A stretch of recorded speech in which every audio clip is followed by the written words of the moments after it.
अस्सलाम वालेकुम व्यूअर्स, मैं हूं मलिक कैसर और आज की वीडियो में हम डिस्कस करेंगे कि नॉन रेजिडेंट पाकिस्तानीज़ अपनी इनकम टैक्स रिटर्न फ़ाइल कैसे करेंगे।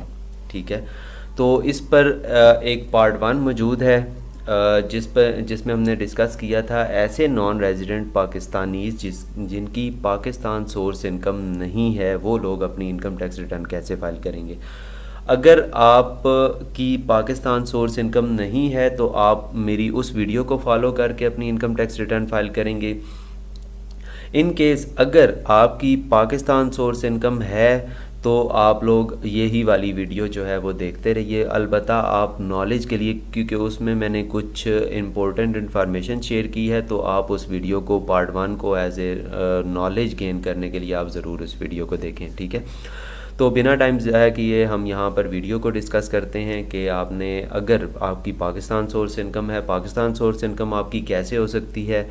फॉर एग्ज़ाम्पल, आपने कोई बैंक अकाउंट ओपन करवाया हो पाकिस्तान में जिस पर आपको जो है वो प्रॉफिट मिलता हो और उस पर टैक्स डिडक्शन हो रही हो। ठीक है, तो आप लोग नॉर्मल रिटर्न वाला फॉर्म ओपन करेंगे। सेकेंडली आपका हो सकता है कि अगर आपकी पाकिस्तान में प्रॉपर्टीज़ हैं तो जाहिर सी बात है, आप पाकिस्तान में ख़ुद नहीं रहते तो आपने वो रेंट आउट की होंगी, तो उसके ऊपर अगर आपकी इनकम है तब आप अपनी इनकम टैक्स रिटर्न कैसे फ़ाइल करेंगे। ठीक है, थर्डली आपका ऐसे हो सकता है कि आपने कोई पाकिस्तान में इन्वेस्टमेंट की हो, स्टॉक मार्केट शेयर्स में इन्वेस्टमेंट की हो, या आपको डिविडेंड जहां से मिलता हो, तो तब आप अपनी इनकम टैक्स रिटर्न को कैसे फ़ाइल करेंगे। मे बी डिफरेंट केसेस हो सकते हैं। मे बी आपका पाकिस्तान में कोई बिज़नेस भी हो जो आपके नाम पर रजिस्टर्ड हो, तब आप अपनी इनकम टैक्स रिटर्न कैसे फ़ाइल करेंगे। तो ये सारी चीज़ें आपने मद्देनज़र रखनी है। अगर कहीं से भी आपकी पाकिस्तान सोर्स इनकम है तब आप अपनी इनकम टैक्स रिटर्न को कैसे फ़ाइल करेंगे। तो हम चलते हैं वीडियो की तरफ। सबसे पहले आपने आईआरएस पर आना है। आईआरएस का लिंक आपको डिस्क्रिप्शन में मिल जाएगा, अदरवाइज़ आप iris.fbr.gov.pk टाइप करके इस वेबसाइट पर आ सकते हैं। ठीक है, ये लिंक भी आपको irs.fbr.gov.pk। यहाँ पर आपने अपना CNIC और पासवर्ड इंटर करके आपने लॉगिन कर लेना है। लॉगिन करने के बाद आपने डिक्लेरेशन पर क्लिक करना है। डिक्लेरेशन पर क्लिक करने के बाद आप नॉर्मल रिटर्न वाला फॉर्म ओपन करेंगे, क्योंकि आपका पाकिस्तान सोर्स इनकम है तो इसलिए आप नॉर्मल रिटर्न वाला फॉर्म ओपन करेंगे। पीरियड, आप पीरियड पर क्लिक करके 2022 को सिलेक्ट करेंगे। करेंगे तो आपके पास इनकम टैक्स रिटर्न का फॉर्म जो है वो इस तरह से ओपन हो जाएगा।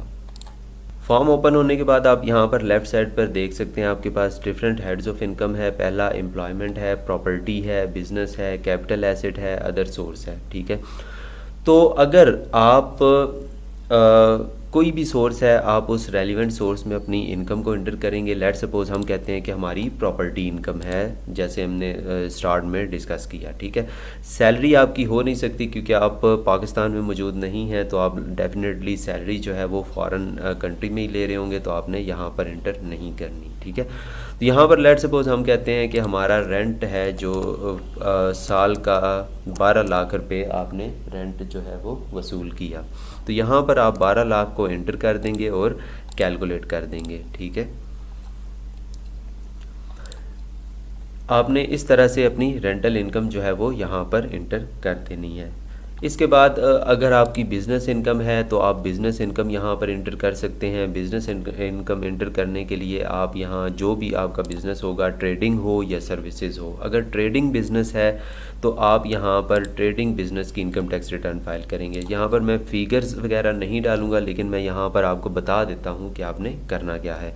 यहाँ पर आप ग्रॉस सेल्स डालेंगे, जितनी आपने साल के दौरान में सेल्स की होंगी। ठीक है, फिर आप यहाँ पर अपनी परचेज़ डालेंगे कि लाजमी बात है जो चीज़ आपने सेल की है वो किसी वैल्यू पे आपने परचेज़ भी की होगी। ठीक है, तो परचेज़ आपने यहाँ पर एंटर करनी है।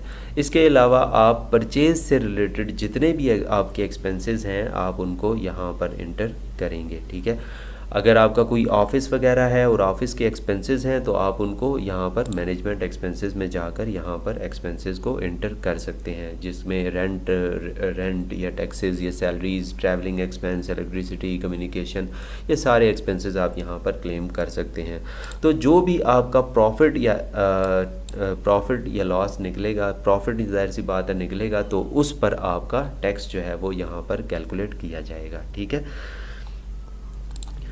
नेक्स्ट हम आते हैं कैपिटल एसेट्स। व्यूअर्स, किसी भी अगर ओवरसीज़ पाकिस्तानी ने टैक्स ईयर के दौरान, जैसे अब हम 2022 की इनकम टैक्स रिटर्न फाइल कर रहे हैं, तो 1 जुलाई 2021 से 30 जून 2022 के दौरान अगर उसने कोई एसेट बेचा है और उस एसेट पर उसको कैपिटल गेन हुआ है, तो वो अपनी यहाँ पर कैपिटल गेन की जो है वो लाजमी दिखाएगा कि यहाँ पर मुझे कैपिटल गेन हुआ है। ठीक है, और इतना कैपिटल गेन हुआ है। कैपिटल गेन को कैसे शो करेगा, मेरी इस पर एक वीडियो तफसीली मौजूद है, आप उस वीडियो को देख के यहाँ पर अपना कैपिटल गेन जो है वो इंटर कर सकते हैं। ठीक है, यहाँ पर क्योंकि वीडियो मैं ज़्यादा लेंथी नहीं करना चाहता, इसलिए मैं लॉन्ग प्रोसीजर में नहीं जाना चाहता, लेकिन अगर आपका कैपिटल गेन है तो मेरी आप वो वीडियो को फॉलो करके यहाँ पर जो है इसको यहाँ पर अपना कैपिटल गेन जो है वो इंटर कर सकते हैं। इसके अलावा अदर सोर्स में हम आ जाते हैं। अदर सोर्स में जैसे हमने डिस्कस किया कि प्रॉफिट ऑन डेट अगर आप कलेक्ट करते हैं, प्रॉफिट ऑन डेट से मुराद आपका सेविंग अकाउंट है और वहाँ से आपको प्रॉफिट मिलता है जिस पर आपका टैक्स डिडक्ट होता है, तो आप उसको कैसे शो करेंगे। यहाँ पर फॉर्म जो है वो थोड़ा सा अपडेट हो गया, आपने अदर सोर्स में प्रॉफिट ऑन डेट को इंटर नहीं करना। ठीक है, आप यहाँ पर कुछ भी इंटर नहीं करेंगे। हाँ, अगर आपका प्रॉफिट जो है वो 5 मिलियन से एक्सीड कर जाता है तब आप उसको यहाँ पर इंटर करेंगे, लेकिन अगर आपका प्रॉफिट जो है 5 मिलियन से एक्सीड नहीं करता तब आप उसको फाइनल टैक्स में इंटर करेंगे। लेट सपोज़ हम कहते हैं कि हमारा जो प्रॉफिट है वो 5 मिलियन से एक्सीड नहीं करता, तो हम उसको कहाँ पर इंटर करेंगे। यहाँ पर आपने टैक्स चार्जेबल में आना है। टैक्स चार्जेबल में आने के बाद आप फाइनल फिक्स्ड मिनिमम में आ जाएंगे। यहाँ पर आने के बाद आप कंट्रोल F करके 7B सर्च कर लेंगे या प्रॉफिट ऑन डेट सर्च कर लेंगे, तो आपके पास ये जो है यहाँ पर आ जाएगा ऑप्शन आपके पास। इस पर आपने प्लस पर क्लिक करना है। प्लस पर क्लिक करने के बाद आपने जिस बैंक से भी प्रॉफिट लिया है उस बैंक का अकाउंट नंबर लिख देना है और उस बैंक का नाम आपने यहाँ पर लिख देना है। लाजमी नहीं है आप IBN कंप्लीट लिखें, आप सिर्फ अकाउंट नंबर लिख के भी यहाँ पर एंटर कर सकते हैं। ठीक है, ओके कर देंगे। यहाँ पर लेट सपोज़ आपने जो है वो बैंक प्रॉफिट रिसीव किया है 5 लाख रुपए का। ठीक है, 5 लाख आपने बैंक प्रॉफिट लिया है जिस पर आपका टैक्स बनता है 75,000 रुपये। ठीक है, साल के दौरान जो आपका एट सोर्स बैंक ने काट लिया, तो आपको पे करने की ज़रूरत उस सूरत में कुछ भी नहीं पड़ती। ठीक है, 75,000 आपका टैक्स बना और 75,000 ही आपके बैंक ने जो है एट सोर्स डिडक्ट कर लिया, तो आपको कुछ भी पे करने की ज़रूरत नहीं। यहाँ अब लास्ट पर हम आते हैं कंप्यूटेशन में। कंप्यूटेशन में व्यूअर्स देखें कि आपका जो 9,60,000 रेंटल प्रॉपर्टी से जो इनकम है उसके ऊपर आपका टैक्स बना है 46,000। ठीक है, 46,000 पे अब आपने पे करना होगा अगर आपका एट सोर्स टैक्स डिडक्ट नहीं हुआ। ठीक है, यहाँ पर देखें बाकी का 75,000 जो आपका बैंक प्रॉफिट पर कटा था वो आपका जो है वहीं पर एडजस्ट हो गया। टोटल 1,21,000 बना, जिसमें से 75,000 एट सोर्स आपका डिडक्ट हो गया फाइनल टैक्स रिजीम में, और बाकी का 46,000 जो है वो आपका रेंटल इनकम पर है। ठीक है, रेंटल इनकम पर जो टैक्स है, अगर आपका टैक्स आपके टेनेंट ने डिडक्ट कर लिया है एट सोर्स पे, तो आप उसको यहाँ पर एडजस्टेबल टैक्स में आके यहाँ पर 155 को आप सर्च करेंगे। ठीक है, rent of immovable property under section 155, तो आप उसको यहाँ पर क्लेम कर लेंगे। यहाँ पर आपने प्रॉपर्टी का एड्रेस मेंशन करना होगा कि कौन सी प्रॉपर्टी जो है वो आपने रेंट आउट की हुई है और ये उस प्रॉपर्टी का रेंट जो है। ठीक है, तो यहाँ पर आप अपना एड्रेस वगैरह मेंशन कर लेंगे। मैं यहाँ शॉर्ट सा एड्रेस दूंगा मैं सिर्फ आपको समझाने के लिए। ठीक है, ओके कर देंगे। यहाँ पर आपने जो है वो लेट सपोज़ 12 लाख के ऊपर आपने 50,000 पे टैक्स जो है वो दिया है। 50,000 मैंने इसलिए लिखा है क्योंकि जो विदहोल्डिंग के रेट्स हैं और जो आपका एक्चुअल टैक्स लायबिलिटी बनती है उसमें आपका विदहोल्डिंग का टैक्स ज़्यादा कटा होता है, जबकि आपका जो जब आप रिटर्न फाइल कर रहे होते हैं तो वहाँ पर आपका टैक्स जो है वो कम बनता है। तो नॉर्मली लोगों के साथ ऐसा हो रहा है। रेट्स मैं यहाँ पर डिस्कस नहीं करूँगा, मैं सिर्फ आपको समझाने के लिए ये बात कह रहा हूँ, ठीक है। रेट्स के लिए मैं सेपरेट एक वीडियो बना दूँगा। तो कंप्यूटेशन में आप आएँ तो अब आप देखें कि यहाँ पे 4,000 जो है वो आपका रिफ़ंड आ गया, बजाय इसके आप पे करेंगे आप यहाँ पे रिफ़ंड कर लेंगे। इसके अलावा भी एडजस्टेबल टैक्स में आपका अगर कहीं पर कोई टैक्स कटा है, आप प्रॉपर्टी परचेज़ करते हैं या कोई गाड़ी वगैरह परचेज़ करते हैं, लेट सपोज़ मैं यहाँ पर कह देता हूँ कि मेरी मोटर व्हीकल लास्ट वीडियो में भी हमने किया था, तो मैं यहाँ पर भी आपको एग्जांपल के तौर पे जो है वो यहाँ पर इंटर कर देता हूँ कि हमने एक साल के दौरान में एक गाड़ी ले ली, ठीक है। उस गाड़ी का नाम था Mehran, sorry spelling mistake, okay हो गया। यहाँ पर हमने 10,000 जो है वो गाड़ी का क्लेम कर लिया, सॉरी 10,000 है, ओके, कैलकुलेट कर देंगे। इसके अलावा आप बहुत से टैक्सेस हैं जो यहाँ पर आप क्लेम कर सकते हैं, ठीक है। सेल फ़ोन पर अगर आपने सेल फ़ोन यूज़ किया हो पाकिस्तान में तो लाजमी होगा। इंटरनेट बिल अगर आपके नाम पर कोई कनेक्शन पाकिस्तान में चल रहा है तो आप उसको यहाँ पर क्लेम कर सकते हैं, ठीक है। तो मेनली मैं आपको बता दूं कि आपका ज़्यादा टैक्स जो है वो आप मोटर व्हीकल रजिस्ट्रेशन पर हो सकता है या कोई प्रॉपर्टी आप परचेज़ करते हैं तो उस पर हो सकता है। बाकी आप पाकिस्तान में रहेंगे नहीं तो आपका ज़्यादा टैक्स जो है वो यहाँ पर नहीं होगा, ठीक है। लेट सपोज़ आप यहाँ पर हम कह लेते हैं कि 12,000 हमने प्रॉपर्टी की एक परचेज़ की है जिस पर हमने टैक्स जो है वो पे किया है, ठीक है। फिर हम कैलकुलेट कर लेंगे और ये टैक्स जो है वो आपका एडजस्टेबल 72,000 हो गया। अब कंप्यूटेशन में वापस जाएं तो बाकी का 26,000 आपका रिफ़ंड बन गया, ठीक है। अब कैलकुलेशन में समझा देता हूँ। 9,60,000 के ऊपर आपका जो है वो 46,000 टैक्स बना और फाइनल टैक्स जो प्रॉफिट पर आपने दिया वो 75,000, टोटल आपका 1,21,000 टैक्स बना। लेकिन आपका टैक्स जो है वो साल के दौरान में 1,47,000 जो है वो एट सोर्स डिडक्शन हुई और कुछ एडवांस टैक्स की सूरत में आपने टैक्स पे किया, तो आपका बाकी का 26,000 जो है वो रिफ़ंड टैक्स बन गया। इस रिफ़ंड को आप क्लेम भी करवा सकते हैं। उस क्लेम कैसे होगा उस पर मैं एक सेपरेट वीडियो बनाऊंगा। तब तक आपने मेरे चैनल पर टच में रहना है ताकि आप अपना क्लेम जो है वो ले भी सकते हैं FBR से। तो इसके बाद हम आते हैं, अब आपने ये इनकम टैक्स रिटर्न प्रिपेयर कर ली, अब आपने वेल्थ स्टेटमेंट को कैसे प्रिपेयर करना है। अब वेल्थ स्टेटमेंट जो इनकम फ्रॉम प्रॉपर्टी है वो सब्जेक्टेड टू नॉर्मल टैक्स है, तो आपने ये नॉर्मल टैक्स में अपनी इनकम को लेके जाना है। जो टोटल इनकम होगी आपकी 12 लाख रुपये, ठीक है। 12 लाख रुपये आपने रेंट रिसीव किया और कैलकुलेट कर लिया, ठीक है। इसके बाद आप आ जाएंगे जो आपने प्रॉफिट रिसीव किया, सॉरी यहाँ पर रिकन्सिलिएशन पर ही रहते हैं। प्रॉफिट जो आपने रिसीव किया वो आपने 5 लाख रुपए प्रॉफिट रिसीव किया जो आपका फिक्स्ड फाइनल टैक्स था, ठीक है। यहाँ पर आपने इंटर कर लिया। इसके अलावा आप कहते हैं कि आपने जो है वो 24 लाख रुपए रेमिटेंस की सूरत में पाकिस्तान में भेजा, ठीक है। वो आपने यहाँ पर इंटर कर देना है, ठीक है।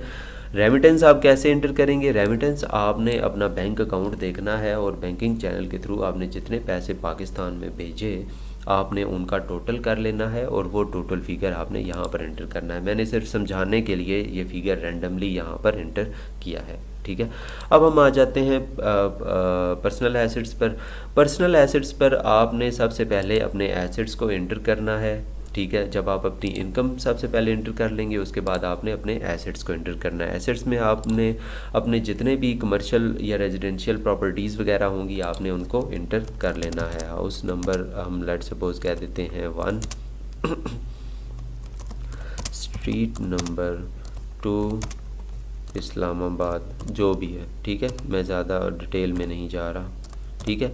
आप उसको एड्रेस वगैरह और उसकी मालियत वगैरह यहाँ पर साइज़ वगैरह यहाँ पर इंटर कर सकते हैं। तो ये 5 मरले का आपकी एक प्रॉपर्टी है, घर है जो आपने रेंट आउट किया हुआ है। ये आपका पुराना जो है वो घर है। लेट सपोज़ हम कह देते हैं कि ये जो घर है वो आपने उस वक्त में 5 लाख रुपए का लिया था, ठीक है। ये आपका ऑलरेडी यहाँ पर मौजूद होगा, क्योंकि ये आपका पुराना घर है तो ये ऑलरेडी आपका रिटर्न में मौजूद होगा। ये यहाँ पर मैंने इसलिए ऐड किया क्योंकि मैं आपको समझाना चाहता हूँ। ठीक है, यहाँ पर मैं एसेट में फिर थोड़ा सा डिक्रीज़ कर देता हूँ ताकि लास्ट ईयर के जो हैं वो थोड़ा सा मैच होते रहें। ठीक है फ्रेंड्स, ये आपकी लेट सपोज़ ये आपकी पुरानी प्रॉपर्टी है जो आपके पास है और आपने ये रेंट आउट की हुई है और यहाँ ही से आप ये रेंट जो है वो वसूल कर रहे हैं।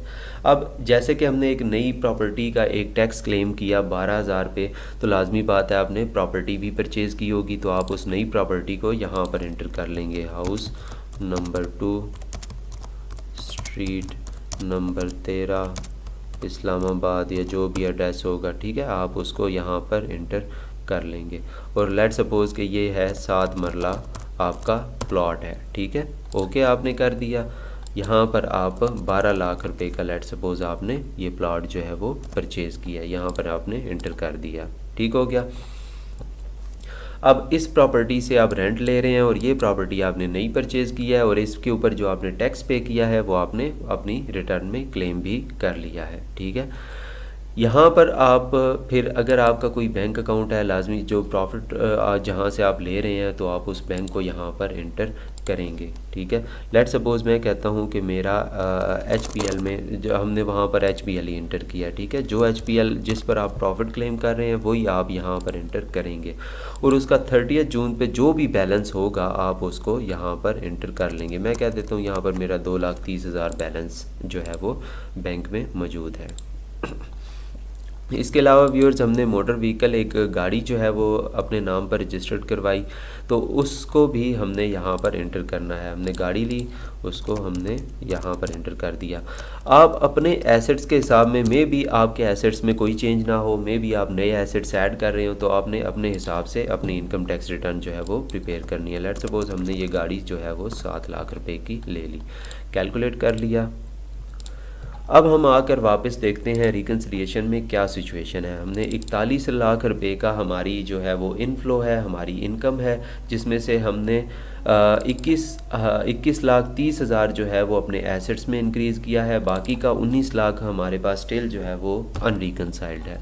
तो अब आप क्या करेंगे, अब आप अपने जो हैं एक्सपेंसेस का एस्टिमेट लगाएंगे। रफली आपके एक्सपेंसेस का एस्टिमेट लगा के जो एक्सपेंसेस होंगे यहाँ पर एंटर कर देंगे। लेट सपोज़ आप कह लें कि आपके जो है वो एक्सपेंसेस जो हैं वो 6,94,000 टोटल एक्सपेंसेस बने। आप सेग्रीगेट करके भी एक्सपेंसेस डाल सकते हैं। मैं सिर्फ टाइम बचाने के लिए सिर्फ एक ही हेड में यहाँ पर एक्सपेंसेस डाल रहा हूँ, आपने सेग्रीगेट करके डालने हैं। ठीक है, कैलकुलेट कर दिया। अब दोबारा अनरिकनसाइल्ड अमाउंट पर आएँ तो ये देखें 12,75,000 स्टिल अनरिकनसाइल्ड अमाउंट है कि अभी तक ये हमें नहीं पता कि हमने ये कहाँ पर खर्च की। तो आप बेहतर ये है जो आपकी अनरिकनसाइल्ड अमाउंट बच जाए आप उसको क्या करें, आप यहाँ से कैश को रिमूव कर दें और इस यहाँ पर जो आपने रिमूव किया वो भी इस सारी अमाउंट में ऐड हो जाएगा। ठीक है, वो 13 लाख से अब ये 20 लाख हो गया। आप इसको कॉपी करें, कॉपी करके इसको यहाँ पर सारे को पेस्ट कर दें। ठीक है, तो मतलब अब ये सारा का सारा आपने क्या कह दिया कि ये सारा का सारा मेरे पास कैश मौजूद है और अनरिकनसाइल्ड अमाउंट आपकी ज़ीरो हो गई। तो इस तरह से आपने अपनी इनकम टैक्स रिटर्न और वेल्थ स्टेटमेंट को प्रिपेयर करना है। अब हम आते हैं कि जब हम नॉर्मल रिटर्न वाला फॉर्म ओपन करेंगे तो हम कैसे उनको FBR को बताएंगे कि हम नॉन रेजिडेंट पर्सन हैं। ठीक है, तो अब आपने क्या करना है, आपने एट्रीब्यूट में आना है। एट्रीब्यूट में आकर आप यहाँ पर यहाँ पर मैं कह रहा हूँ रेजिडेंट स्टेटस का आपके पास ऑप्शन होगा। यहाँ पर आपने प्लस के निशान पर क्लिक करना है और अपना स्टेटस बताना है कि मैं नॉन रेजिडेंट हूँ। ठीक है, और इसको आपने सेव कर देना है। अब आप वेरिफिकेशन पर आएंगे और 4 डिजिट्स का पिन यहाँ पर एंटर करेंगे। एंटर करने के बाद आप वेरीफाई पिन करके आप अपनी इनकम टैक्स रिटर्न को यहाँ पर सबमिट पर क्लिक करके येस पर क्लिक कर देंगे तो आपकी रिटर्न जो है वो सबमिट हो जाएगी। यहाँ पर ये मेरी अपनी रिटर्न है तो मैं इसको सबमिट नहीं करूँगा। जब आप येस पर क्लिक कर देंगे तो रिटर्न जो है वो आपकी सबमिट हो जाएगी। तो ये थी मेरी आज की वीडियो। उम्मीद है कि वीडियो पसंद आई होगी। वीडियो काफ़ी इन्फॉर्मेटिव थी, उम्मीद है। तो अगर आपको वीडियो पसंद आई हो तो चैनल को सब्सक्राइब ज़रूर करना और वीडियोस को लाइक शेयर और कमेंट ज़रूर करना।